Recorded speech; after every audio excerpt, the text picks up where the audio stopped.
প্রবন্ধ পূর্ণচন্দ্র জাতীয় যতমণি মহাপাত্র সাহিত্য তাকে ছাড়িদেলা করে এহাঙ্ক পরিত্রাণ বিনোদ বিচক্ষণ হেল তনু তনুজ ভাই ঘুচি গলা প্রলয় বঞ্চিলে যেତେବେଳେ ପ୍ରଳୟ ଜଳରେ ମାର୍କଣ୍ଡ ଋଷି ଭାସି ଯାଉଥିଲେ ମନା ସମାନ ଜଳ ବହୁଳେ ସୁଚିନାଶ ଜଳ ବିହୁଳେ ସୁଚିନାଶ ହେମନ୍ତ ଋଷି ଭାସିଲା ବେଳେ ଭଗବାନ ତାକୁ ବଞ୍ଚେଇଲେ ଘୁଞ୍ଚିଗଲା ପ୍ରଳୟ ବଞ୍ଚିଲେ ମାର୍କଣ୍ଡ ତାହେଲେ କେତେ ଜଣ ବଞ୍ଚିଲେ ବାପା 12 ଜଣ ଅମର ରହିଲେ ଯିଏ 12ଙ୍କୁ ଛାଡ଼ିଦେଲା ଉପରେ ଆଉ ଜଣେ ସାରେ କଣ ଅମର ପିଲ ବୁଝୁଛି ନା କଣ ସାରେ ଆଉ ଜଣେ ଅମର ଦେଖିବା 13 ଜଣ କିଏ ଦେଖେ ଆଉ ଜଣେ କିଏ ସେ ଅମର କିଏ ଧର୍ମ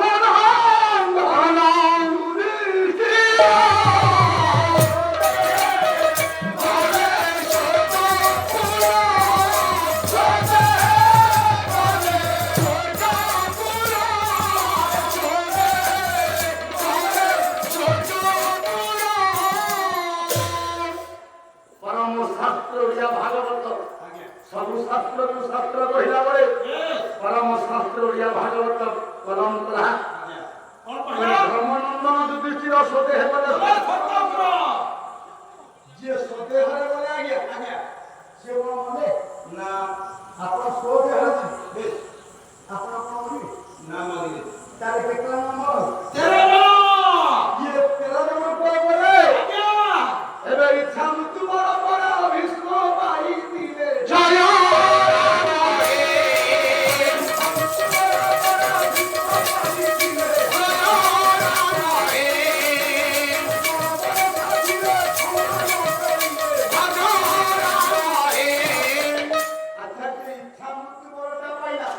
ইচ্ছাକୁ ହାତ ମୁଠାରେ ରଖି ମୃତ୍ୟୁଟାକୁ ହାତ ମୁଠାରେ ଯିଏ ରଖି ଆଜ୍ଞା ଦିଅଣୀୟ କରିପାରେ ସିଏ ଗୋଟେ କଣ ଅମର ନା ସିଏ ଗୋଟେ ପ୍ରକାର ଅମର ମୋ ଇଚ୍ଛା ହେଲେ ମରି ମୋ ଇଚ୍ଛା ହେଲେ ଆଚ୍ଛା ସିଏ କଣ ଅମର କି ନାହିଁ ନା ସିଏ ଅମର ସେଦିନ ପିତାମହ ବିଷ୍ଣୁ ସରସ୍ୱତୀର ପରି କାନ୍ଦିଲେ କହିଲେ ପ୍ରଭୁ ଆଉ ମୋର ବଞ୍ଚିବାର ଇଚ୍ଛା ନାହିଁ ଆଉ ଚାହୁଁନି ବଞ୍ଚିବା ପାଇଁ ଧର୍ମ ମୋର ଯୁଦ୍ଧ ହୋଇଛି ଏବଂ ଦେଇଥିବା ଦୁର୍ଯ୍ୟୋଧନକୁ କଥା ଦେଇଥିବା ଆପଣ ମୁଁ ରଖିପାରି ସତ୍ୟ ଭଗ୍ନ ହେଇଛି ତାହେଲେ କଣ କରିବି ଇଚ୍ଛା ମୃତ୍ୟୁ ମୋର ପାଇଥିଲେ ମଧ୍ୟ ମୃତ୍ୟୁଟା ମତେ ଆକ୍ରାନ୍ତ କରୁନି ନା ହେ ପ୍ରଭୁ ମୋର ଦୋଷଟା କଣ ଭଗବାନଙ୍କୁ ଡାକିଦେଲେ ପରେ କେମିତି ଡାକିଲେ ହେ ବଟ ପୁଟ ବାସି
ଅପମାନରୁ ମୁକ୍ତି ପାଇ କ୍ଷତ୍ରିୟ ଧର୍ମ ଆଜି ମୋର ନାଶ ହେଇଛି ମୋର କୋଉ ଦୋଷ ପାଇଁ ଯେତେବେଳେ ଡାକିଦେଲା ପଣ୍ଡିତ ଚତୁର ଚିନ୍ତାମଣି ଭଗବାନ କୃଷ୍ଣ ଗଳାଙ୍କ ଅଧିପତି ପହଞ୍ଚିଗଲେ।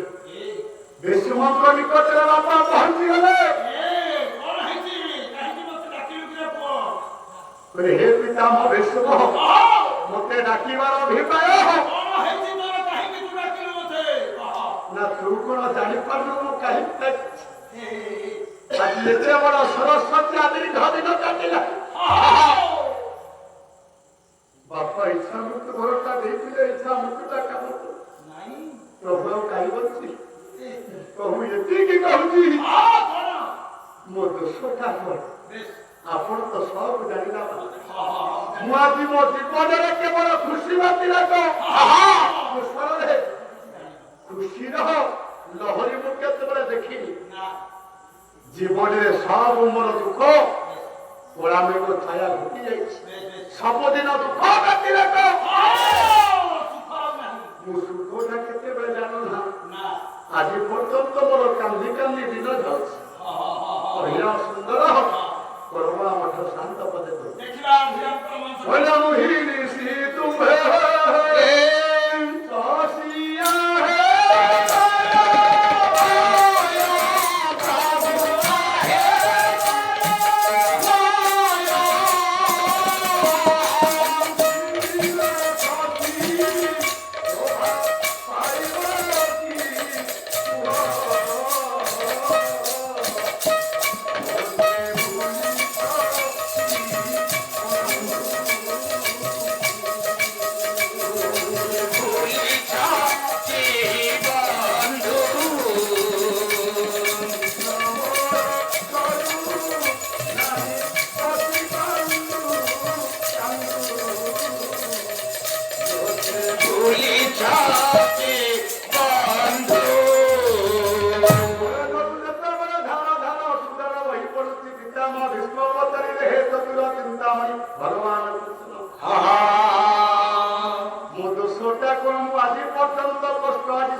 ପଡୁଛି ପିତାମହ ଭୀଷ୍ମ ପଚାରିଲେ ପ୍ରଭୁଙ୍କର ଦ୍ୱିତୀୟ ଦର୍ଶ କଣ ନା ଦ୍ୱିତୀୟ ଦର୍ଶ କଣ ଜାଣିନ ଏ ବିଶ୍ୱ ସଂସାର ଭଗବାନଙ୍କର ନିୟମ ଜଣେ ବାପା ଜଣେ ମା ଛୁଆକୁ ଦେଇ ସାରିବା ଜନ୍ମ ଦେଇ ସାରିବା ପରେ ସିଏ ପୁଅ ଝିଅଙ୍କର ବାହାଘର କରନ୍ତି କିନ୍ତୁ ତମେ ଏଭଳି ଜଣେ ଅଯୋଗ୍ୟ ପୁତ୍ର କିଏ ବାପା ମା ସିନା ପୁଅ ଝିଅ ପାଇଁ ବାହାଘର ହଉଛନ୍ତି ଆଣନ୍ତି କିନ୍ତୁ ତମେ ଏଭଳି ଅଯୋଗ୍ୟ ପୁଅ ଯେ ତମେ ବାପାଙ୍କ ପାଇଁ ଭଦ୍ରଲୋକ ହେଲା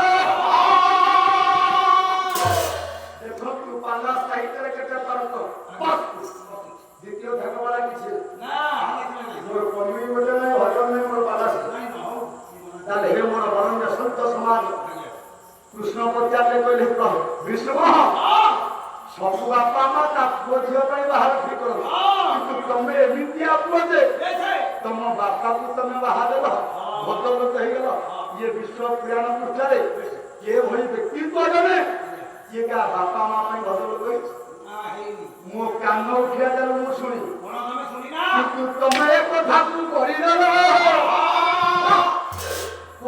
କିଛି କଥା ନାହିଁ କିନ୍ତୁ ଯୋଉ ଝିଅଟିକୁ ଆଣି ବିବାହ କଲ ତମ ବାପାଙ୍କୁ ଧୀରେ ପାଟିଲ ଯୋଉ ଝିଅଟାକୁ ସତ୍ୟବତୀ ଆଣି ବିବାହ କଲ ସେ ସତ୍ୟବତୀ ସିଏ କଣ ସେଇଟା ଭିତରେ ସେଇଟା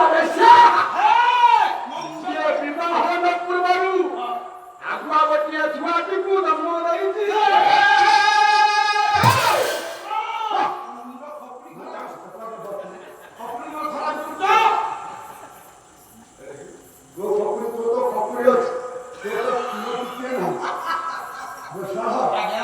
भगवान कृष्ण कहे हे विष्णु तमे जो बापा की पुरानी सत्यवती की विवाह कर से कन्या विवाह होगा पूर्व आउ जनक पाखे विधि करी प्रेम करी बेभिचारी बेश्यावृत्ति करी आरे तुझे विवाह पूर्व जे पर पुरुष रे देह को बिकी रही तमे से विवाह कर मु जानी करली ताले ताले कहा तू देइसे बे कहा देहला ना देहला कहा तू पाथरे मां करे प्रेम दिया सिना पराशर पड़ी मुनि मन चहलाई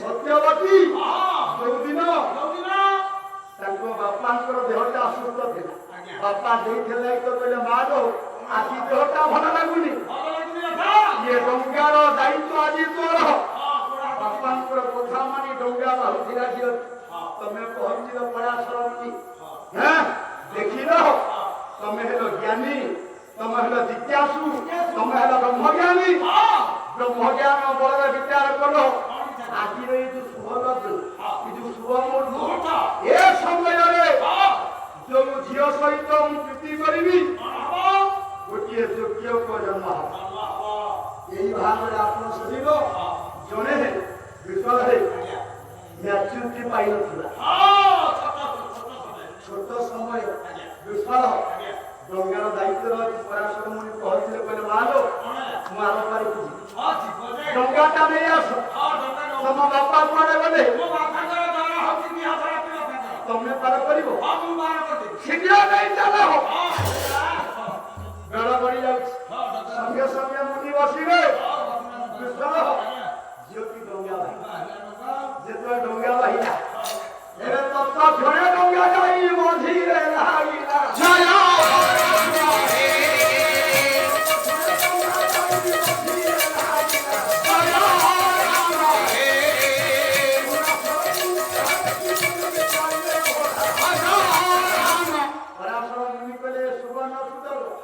ये डोंगाटा जदि आर पाछे लागि जाए ताले ये झियो सहित मो प्रीति करिवि विश्वास संगे संगे पहिले मानो डोंगाटा ही कोन ये एकदम से कानी की जीव नाइ मोटे कथा कहि कोन कथा कहिबो आ तुमर कथाटा कोन कथा कहिबो बोलछ आजि ये शुभ मुहूर्त शुभ समय पवित्र डोंगा नदी पवित्र डोंगा नदी कहि जा हां बहुत मध्य में हम पहुंची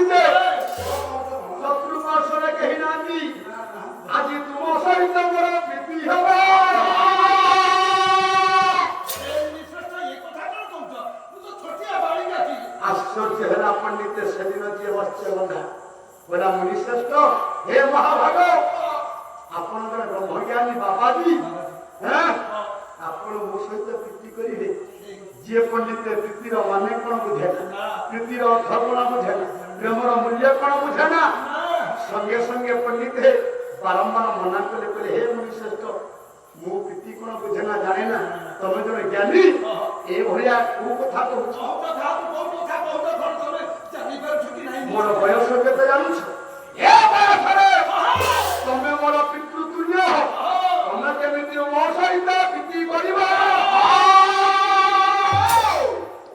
ନା ମୁଁ ବ୍ରହ୍ମଜ୍ଞାନୀ ମନ୍ତ୍ରକୃତ ବଳରେ ପଣ୍ଡିତ ଝିଅଟାର ବୟସ ପରିବର୍ତ୍ତନ କରି ବୃଷର କୁମାରୀ ବୟସରେ ପଦାର୍ପଣ କରିଥାଏ ଯେତେବେଳେ କୁମାରୀ ବୟସରେ ପହଞ୍ଚିଲା ମତ୍ସ୍ୟବନ୍ଧା ଆଶ୍ଚର୍ଯ୍ୟ ହେବେ ଆପଣମାନେ ବିଚାର କରିବେ ମୁନି ଡାକିଲେ କହିଲେ ହେ ମା ଆଉ ବିଳମ୍ବ କାହିଁକି ଆଉ ଡେରି କାହିଁକି ଆପଣମାନେ ବିଚାର କରନ୍ତୁ ଜଣେ ମୁନି ପ୍ରେମ ଭିକ୍ଷା କରୁଛନ୍ତି କେମିତି ଗୋଟେ କହିଲେ ସରିତେ ତରଳି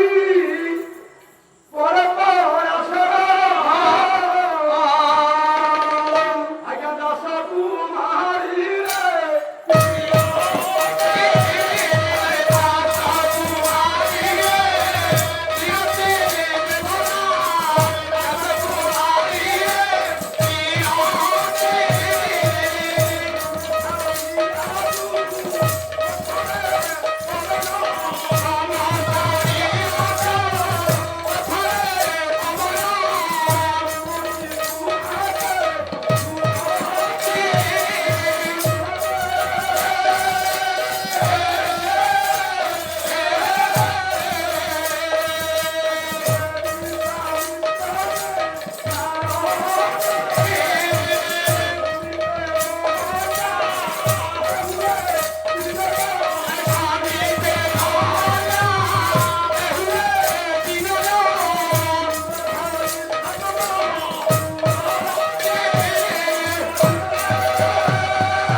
যেତେବେଳେ নবযৌবন ପ୍ରାପ୍ତ ହୋଇଛି ପ୍ରେମ ନିବେଦନ କଲେ ଝିଅଟି ଚିନ୍ତା କଲା ଋଷି ତ ଯନ୍ତ୍ର ମନ୍ତ୍ର ସବୁ ଜାଣିଛନ୍ତି ବର୍ତ୍ତମାନ ଇଏ ଡଙ୍ଗାଟା ମଝି ନଈ ହେ ମୁନିଶ୍ରେଷ୍ଠ ଆଜ୍ଞା ତମେ ମୋ ସହିତ ପ୍ରୀତି କରିବ ମୁଁ ତମ ସହିତ ପ୍ରୀତି କରିବି କିନ୍ତୁ ଏଇଟା ପରା ଦିନ ବେଳା ଇଏ ଦିନ ସମୟ ଡଙ୍ଗାର ଏ ନଦୀର ଅପର ପାର୍ଶ୍ୱରେ ଅଛନ୍ତି ଏ ପାର୍ଶ୍ୱରେ ଅଛନ୍ତି ବର୍ତ୍ତମାନ ସାଧାରଣ ଆମେ ଦିନ ଦିପରେ ପ୍ରେମ କରି ଏ ବିଶ୍ୱ ତମ ଠାରୁ କଣ ଶିଖିବ କଣ ଶିଖିବା ଯେ ତମେ କହୁଛ ଦିନ ବେଳା ହେ ମୋର ଜ୍ଞାନୀ ବାପା ମାନେ ଝିଅ ମନା କରିଲେ ଝିଅ ଖାଲି ମନା କରିନି ଆଉ ଆମ ଶାସ୍ତ୍ର ମନା କରି ଶାସ୍ତ୍ର କେମିତି ମନା କଲା କେମିତି ଶାସ୍ତ୍ର କେମିତି ମନା କଲା କହିଲା ପାହିଲା ରଜନୀ ଶ୍ୟାମ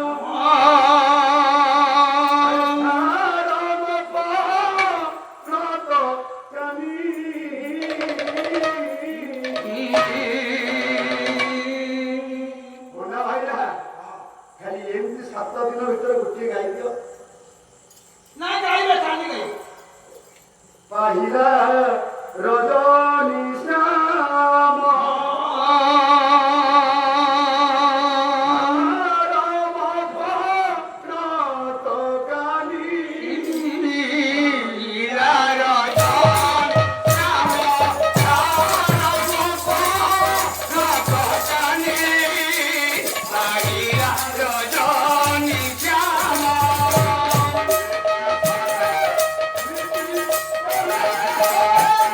Oh,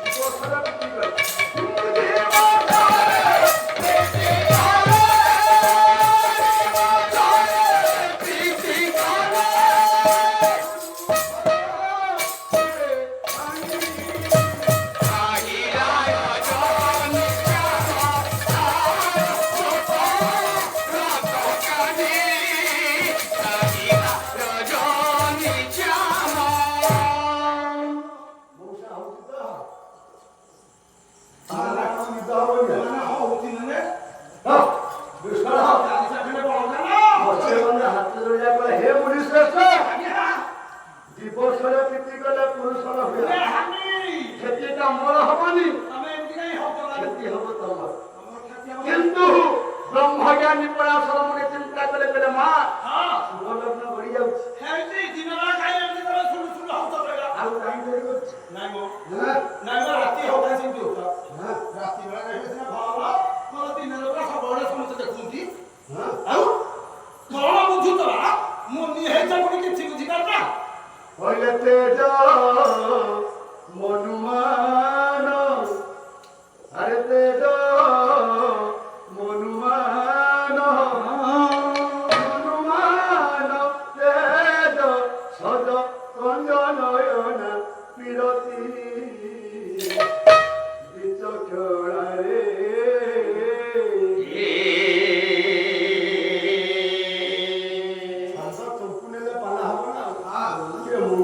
ଖାଇବାର ଅସୁବିଧା କରୁନି ନା ଡାଲମା ବହଳ କାମ କାହିଁ ବହଳ କାଲି ଘିଅ ବି ଯାଇଥାଏ ଖାଇବାକୁ ଅନୁଷ୍ଠାନ ଘିଅ ଖାଣ୍ଟି ଗୁଆ ଘିଅ ଯୋଉଠି ଖାଣ୍ଟି ଗୁଆ ଘିଅ ତମ ଖାଣ୍ଟି ପାଲାଟା କୋଉଠି ହୋ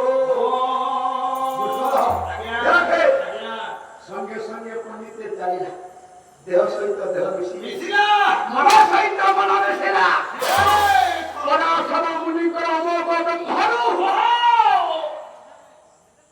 ଜନ୍ମ ହେଲା କିଏ ଜନ୍ମ ହେଲା ଯୋଗ୍ୟ ପୁଅ କୃଷ୍ଣ ରୂପାୟନ ଆପଣ ମାନଙ୍କୁ ୟା ଭିତରେ ଆଉ ଗୋଟିଏ କଥା ଲୁଚି ରହିଲା ଯେତେବେଳେ ଝିଅ ପିଲା ଦିବସର ପ୍ରୀତି କଲେ ପୁରୁଷର ହାନି ହବ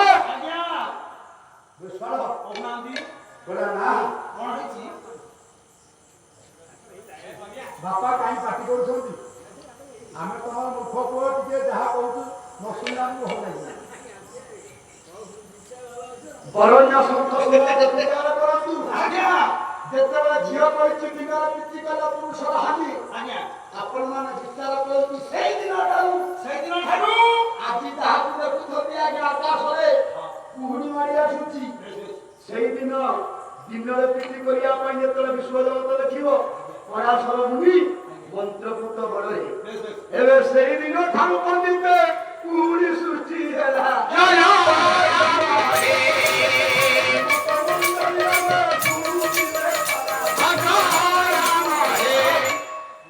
କୁହୁଡ଼ି କୋଉ ଦିନଠୁ ସୃଷ୍ଟି ହେଲା ପରାଶର ମୁନି ତିଆରି କରିଥିଲେ କୁହୁଡ଼ି ମତ୍ସ୍ୟଗନ୍ଧା ସହିତ ପ୍ରୀତି କରିବା ପାଇଁ ଦିନରେ କାଳେ କିଏ ଦେଖିଦବ କୁହୁଡ଼ି ହେଲା ଆକାଶ ଆଜିର ଯୋଉ କୁହୁଡ଼ି ବାପା ମାନେ ଦେଖୁଛନ୍ତି ସେ କୁହୁଡ଼ି ସେଦିନ ପରାଶର ମୁନି ତିଆରି କରିବେ ଆଜିକା କଳିଯୁଗରେ ଖାଲି ଘନ ଘନ ନିଉଜୁ କଣ ହବ କହିଲେ ଅକାଳେ ବର୍ଷା ହେବ ଆଜ୍ଞା ଅଦିନେ ନଦୀ ବଢିବ କୁହୁଡ଼ି ମାଡ଼ି ଆସିବ ଅକାଳେ ବର୍ଷା ଏ କଥା ମୁଁ କହୁଛି କିଏ ସେ ବେଲୁପଡ଼ା ଗାଦି ବିଶାଳ କବି ଆତ୍ମଦାସ ଯୋଉଟା ମୋ ବର୍ତ୍ୟ ଏମିତି ଅକାଳରେ କୁହୁଡ଼ି ମାଡ଼ି ଆସିବ ତାହେଲେ କଣ କହିଲେ ହରିଦାସ ମାଳିକା କହିଲେ ଅକାଳେ ବର୍ଷା ହେବ ଅଦିନେ ନଦୀ ବଢିବ ଏବେ ଅପାର ପ୍ରହରୀ ନାଶ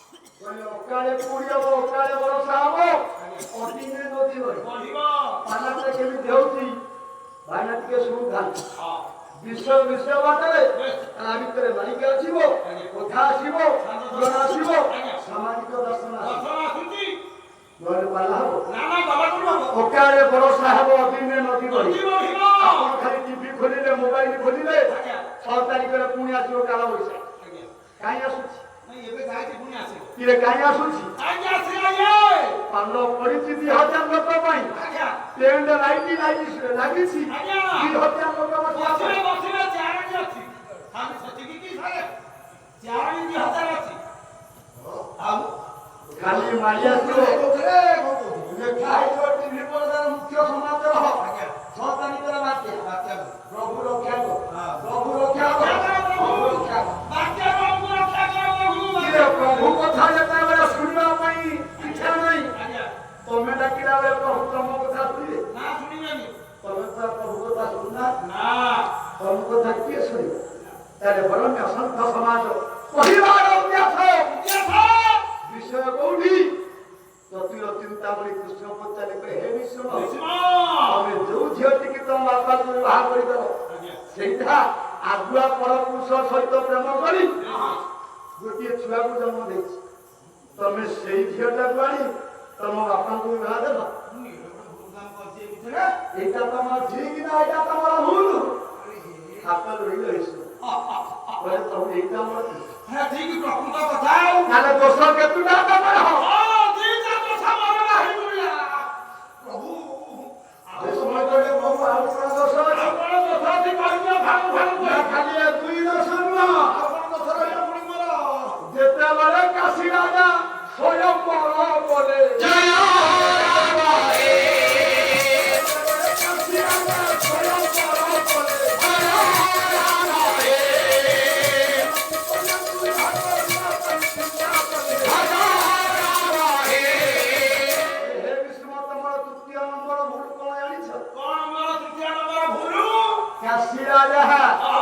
ଯେତେବେଳେ ସ୍ୱୟଂବର ସଭା କଲେ ତାଙ୍କର ତିନି କନ୍ୟା ହଁ ତିନିଟା ଝିଅ ତାଙ୍କ ଅମ୍ବାହା ଅମ୍ବିକା ଅମ୍ବାନୀ ଅମ୍ବାଳିକା ଆଜ୍ଞା ତିନିଟା ଯେ ତିନି ଗୋଟି କନ୍ୟାକୁ ବିବାହ କରିବା ପାଇଁ ଆଜ୍ଞା ସେତେବେଳେ ପୁରାଣ ପୃଷ୍ଠାରେ ଖାଲି ସ୍ୱୟଂବର ଚାଲେ ଗୋଟିଏ କଥା କଣ ରହିବ ସେ କଥା କଣକୁ ଯିଏ ପୂର୍ଣ୍ଣାଙ୍ଗ କରିବ ସେ ଝିଅକୁ ସେ ବିବାହ ଏଇ ନାଁରେ କାଶୀ ରାଜା ସ୍ୱୟଂବର ସଭାଟି ଆୟୋଜନ କରିଛନ୍ତି ତିନି କନ୍ୟାକୁ ବିବାହ କରିବା ପାଇଁ ସବୁ ରାଜ୍ୟକୁ ନିମନ୍ତ୍ରଣ ଦେଲେ କାଶୀ ରାଜା ତମ ହସ୍ତିନାପୁରକୁ ନିମନ୍ତ୍ରଣ ନାହିଁ କିଏ ସବୁ ରାଜ୍ୟକୁ ନିମନ୍ତ୍ରଣ ପତ୍ର ଦିଆଗଲା ତିନୋଟି କନ୍ୟା ସ୍ୱୟଂବର ସଭା ହବ ଆମ ରାଜ୍ୟକୁ ନାହିଁ ଆମ ହସ୍ତିନାପୁରକୁ ସେ ନିମନ୍ତ୍ରଣ କରିନି ଶାନ୍ତନୁ କହିଲେ ପଳେ ସ୍ୱୟଂବର ସଭାକୁ ଯାଇ ଶୀଘ୍ର ଭଗ୍ନ କର ବାପାଙ୍କର ସବୁ କଥାକୁ ଯିଏ ଛତ୍ର ଛତ୍ର ପତ୍ର ପତ୍ର ପାଳନ କରିଛନ୍ତି ବାପାଙ୍କ କଥାରେ ପଣ୍ଡିତେ ଉଠିଲେ ପିତା ମହେଶ୍ୱର କହିଲେ ଏତେ ଲଜ୍ଜାକର କଥା ଆମ ରାଜ୍ୟକୁ ପୁଣି ନିମନ୍ତ୍ରଣ କରିନାହାନ୍ତି ସବୁ ରାଜ୍ୟ ଭିତରେ ହସ୍ତିନାପୁର ହେଲା ଶ୍ରେଷ୍ଠ ରାଜ୍ୟ ଆମ ରାଜ୍ୟକୁ ନିମନ୍ତ୍ରଣ ନାହିଁ ସ୍ୱୟଂବର ସଭା ତମେ କହିବ ଓ ତମର ଏଡେ ସାହସ ସଙ୍ଗେ ସଙ୍ଗେ ଉଠିଲେ ପିତା ମହାବିଷ୍ଣୁ ପରଶୁରାମଙ୍କର ପଟ ଶିଷ୍ୟ ଏବେ ତର ତର ହୋଇ ପଣ୍ଡିତେ କାଶୀ ରାଜ୍ୟ ଗଲେ ଜୟ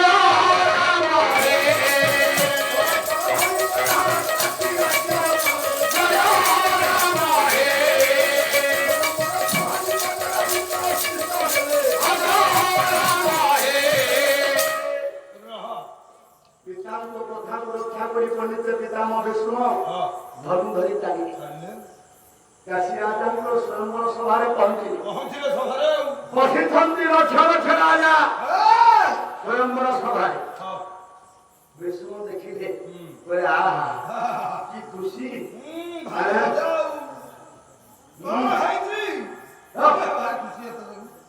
ପିତାମହ ବିଷ୍ଣୁ ଦେଖିଲେ କହିଲେ ପୁଅ ମାନେ ଭାରି ସଜ ହେଇକି ଆସିଛନ୍ତି ପୁଅ ମାନେ ପୁରା ଭିଡ଼ ବାନ୍ଧିକି ଆସିଛନ୍ତି ବିଷ୍ଣୁ ହସିଲେ କହିଲେ ପୁଅ ସ୍ୱୟଂବର ସଭା ହେଲେ ସିନା ଇଏ ତିନି କନ୍ୟାକୁ ତ ବିବାହ କରିବ କହିଲେ ମୁଣ୍ଡ ମାରି ରାଜି ହବ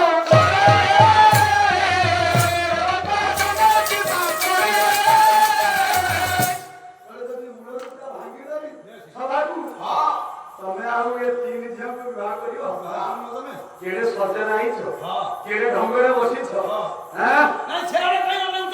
ସଙ୍ଗେ ସଙ୍ଗେ ପଣ୍ଡିତ ଫିରବନ୍ତ ପାରକୁ ସ୍ୱୟଂବର ସଭାର ମଞ୍ଚରେ ଉଠି ଇଏ ତିନି କନ୍ୟାକୁ ଧରିଦେଲେ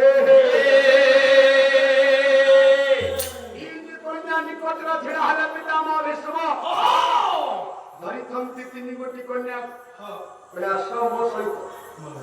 ମୋ ହସ୍ତିନାପୁରକୁ ଯିବ। ମୋର ଆମ ବାପାଙ୍କର କଣ ବିଶ୍ୱାଳ ସେଠି ନବ ମତେ ଲକ୍ଷ ଲକ୍ଷ ରାଜା ବସିଥାନ୍ତି। ହଁ ତୁମେ ଏତେ ବଡ ସାହସ, ଭକ୍ତ ତମର ଏତେ ବଡ ସଭାରେ ଜଣକୁ ଆମକୁ ପରାସ୍ତ କରି ହଁ ଯଦି ଦେଇଯାଏ ଦେଖେ ତାହା ଶୋଭନୀୟ। ନା ତାହେଲେ କଣ କରିବା? କଣ କରିବାର ଉପାୟ ସଙ୍ଗେ ସଙ୍ଗେ ସବୁ ରାଜା ମାନେ ଅସ୍ତ୍ର ଧରି ଉଠିଲେ।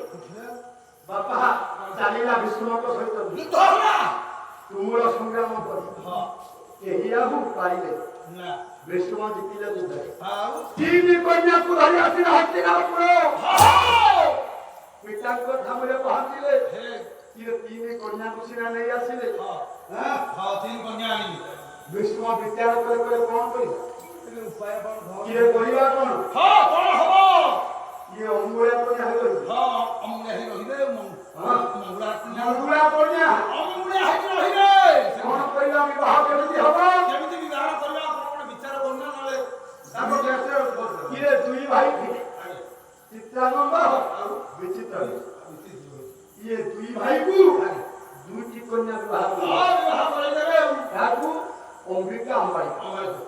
ଯେତେବେଳେ ଦୁଇଟି କନ୍ୟା ବିବାହ ହେଇଗଲେ ଅମ୍ବା ଥିଲା। ଅମ୍ବା କହିଲା ୟା ପରେ ମୋ ପାଳି ପଡ଼ିବ। ଗୋଟାଏ ଦୁଇ ଝିଅ ବିବାହ କରିବା ପରେ ମତେ ଏ ପିତାମହ ଭୀଷ୍ମ ବିବାହ କରିବେ। ଆଉ ତ କେହି ନାହିଁ, ଏ ପୁରୁଷ ମୋ ହାତକୁ ଧରିଛନ୍ତି। ସଙ୍ଗେ ସଙ୍ଗେ ଅମ୍ବା ଉଠିଲେ କହିଲେ ହେ ପୁରୁଷ ମୋ ଦୁଇ ଭଉଣୀ ବିବାହ ସରିଲା, ତମେ ମୋ ହାତକୁ ଧରିଛ, ଆଜିଠୁ ତମ ହାତକୁ ମୁଁ ସବୁବେଳେ ଧରିବି। ଯେତେବେଳେ ଏତିକି କହି ପଣ୍ଡିତ ପାଦ ତଳେ ପଡ଼ିଗଲେ ସଙ୍ଗେ ସଙ୍ଗେ ପିତାମହ ଭୀଷ୍ମ ମନା କଲେ। କହିଲେ ହେ ଅମ୍ବା, ମୋତେ ବିବାହ କରିବା ପାଇଁ ଯୋଉ ତମେ କଣ କରୁଛ, ମୋ ବାପାଙ୍କ ନିକଟରେ ମୁଁ କଣ କରିଛି? ଆଜି ମାନବ ମହତାରୀ କୌଣସି ପ୍ରକାରରେ ମୁଁ ତମକୁ ବିବାହ କରିବି ନାହିଁ ରେ। ସେଇ କଥା ଯେତେବେଳେ ଭୀଷ୍ମ କହିଦେଲେ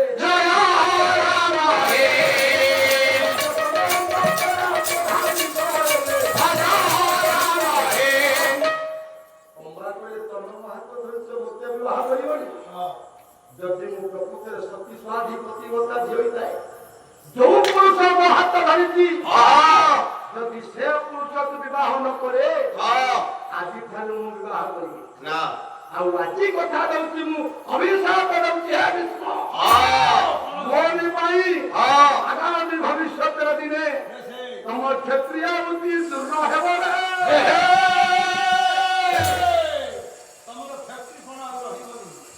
ବାପା ସେଇ କଥା ହେଇଛି କି ନାହିଁ?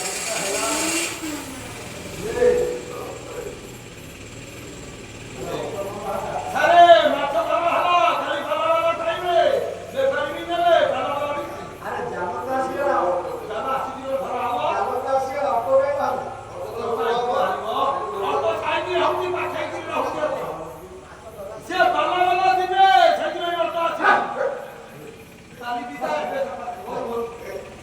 ବରଣ୍ୟ ସଂଘ ସମାଜ ବିଚାର କରିବେ।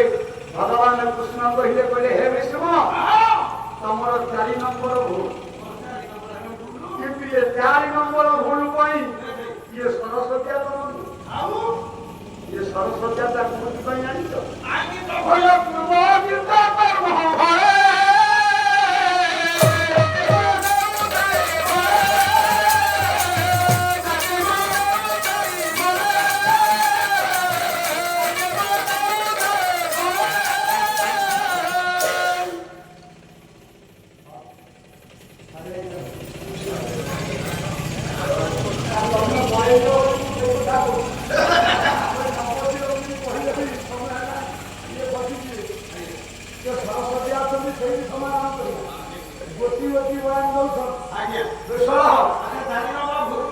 ହାତ ଯୋଡ଼ିଲେ ପିତାମହ ଭୀଷ୍ମ କହିଲେ ପ୍ରଭୁ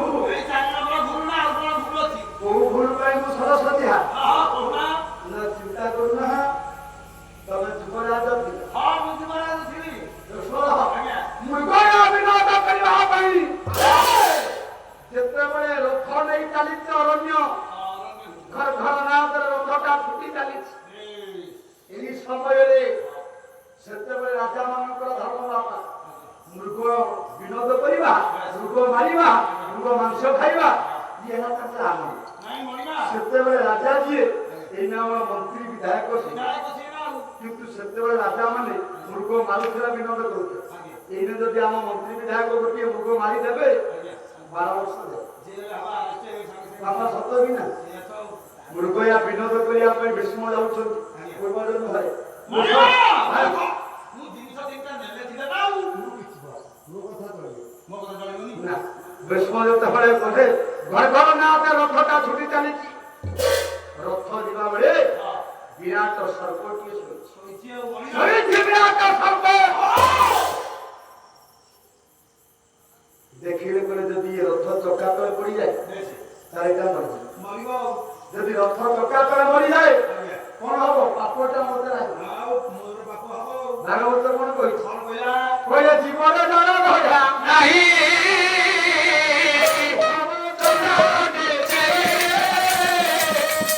ଏ କଥା ଚିନ୍ତା କରି ବାପା ଭୀଷ୍ମ ରଥରୁ ଓହ୍ଲାଇ ପଡ଼ିଲେ।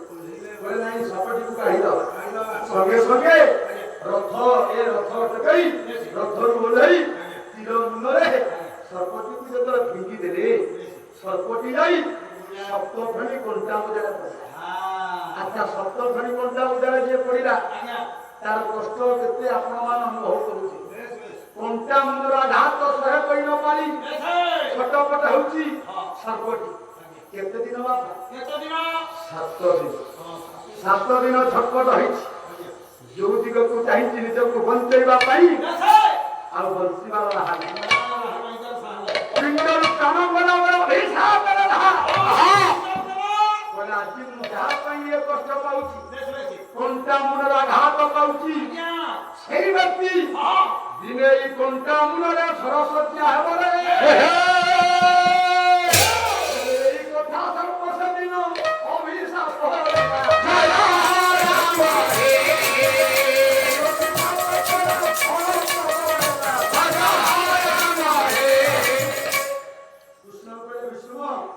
ସେଇ ଅଭିଶାପ ପାଇଁ ଆଜି ତମର ଏ ଦଶା। ସଙ୍ଗେ ସଙ୍ଗେ ଆଉ ସମୟ ନାହିଁ ହାତ ଧରିଲେ କହିଲେ ପ୍ରଭୁ ଏତେ ଦୋଷ ଶୁଣିବା ପାଇଁ ମୋ ନିକଟରେ ଧୈର୍ଯ୍ୟ ନାହିଁ। ନା ଧୈର୍ଯ୍ୟ ନାହିଁ। ଯେତିକି କହିବା କଥା କହିବେ ନା ଆଉ ବେଶୀ କହିଲେ ବେଶୀ କହିଲେ ରହିବେନି ପଳେଇ ଯିବେ ତମ ଗାଁକୁ ଛାଡ଼ିକି। ଅଳ୍ପ କହିବା ବେଶୀ କହିଲେ ଯାହା ହବା କଥା ହବ। ବିଶ୍ୱାସ ହାତ ଧରିଲେ କହିଲେ ପ୍ରଭୁ ଆଉ ବେଶୀ ମୋ ଦୋଷ କୁହନ୍ତୁ ମୋର ଆଉ ବଞ୍ଚିବାକୁ ଇଚ୍ଛା ନାହିଁ ମତେ ନିର୍ବାଣ କରିଦିଅ। ସଙ୍ଗେ ସଙ୍ଗେ ପଣ୍ଡିତ ପ୍ରଭୁକୁ ଦର୍ଶନ କରି ପିତାମହ ଭୀଷ୍ମ ନିର୍ବାଣ ହେଇଛନ୍ତି। ତାହେଲେ କୋଉ ଦିନ? ମାଘ ମାସ ଶୁକ୍ଳ ପକ୍ଷ ଅଷ୍ଟମୀ ତିଥି ସେଦିନ ପିତାମହ ଭୀଷ୍ମ ନିର୍ବାଣ। ଆଜିକା ଯୁଗରେ ଆମେ ପାଞ୍ଜିକାରେ କ୍ୟାଲେଣ୍ଡରରେ ସେଇ କଥା ପାଳନ କରୁଥାଏ। କୋଉ କଥା? ଭୀଷ୍ମାଷ୍ଟମୀ। ମାଘ ମାସ ଶୁକ୍ଳ ପକ୍ଷ ଅଷ୍ଟମୀ ତିଥି ସେଦିନ ଭୀଷ୍ମ ନିର୍ବାଣ ହେଇଥାଏ। ଆଉ କାହିଁ ସିଆଡ଼ିକି ଯିବା? ଏବେ ଏଇଠାର କଥା ଗତି ଏଠାରେ ରହିଲା ଜୟ ରାମ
ଆନନ୍ଦ